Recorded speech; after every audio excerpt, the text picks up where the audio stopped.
क्षेत्र नम्बर 4 मा आउनुभएका तमाम दाजुभाइ दिदीबहिनीहरूलाई मेरो नमस्कार। जय घण्टी। म धेरै कुरा केही पनि भन्न मलाई केही पनि छैन। मैले भन्दै आएको छु। अब भन्ने होइन गर्ने बेला आएको छ र गरेर देखाउन आएको छ। र तपाईले यो क्षेत्र नम्बर 4 ले आफ्नो इतिहास आफ्नो हातले फागुन 21 गते लेख्नुपर्छ। हात तयार पारेर राख्नु होला, दिमाग तयार गरेर राख्नु होला। र कन्याजीले अहिले भर्खरै भन्नुभएको छ यो क्षेत्रको विकासका लागि यहाँबाट तपाईले माताको आशीर्वाद बोकेको छोरोलाई लिएर पढाउने हुन्छ। संसदमा गएर तपाईको भाग्य र भविष्य लेख्ने जिम्मा रासोपाले लिन्छ। यो क्षेत्रको विकासको जिम्मा अब रासोपाले लिन्छ। रासोपाको 5 वर्षको बहुमतको सही सरकारले लिन्छ।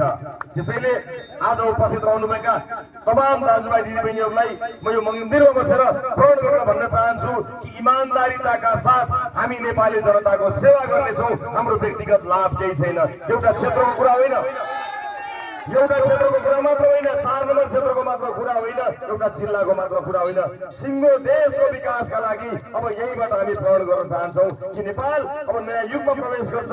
विकास र समृद्धिको नयाँ इतिहास 21 गतेपछि तपाईले लेख्नुहुनेछ। आजलाई म यति भन्छु। जय देश, जय घण्टी, जय घण्टी, जय घण्टी, जय घण्टी।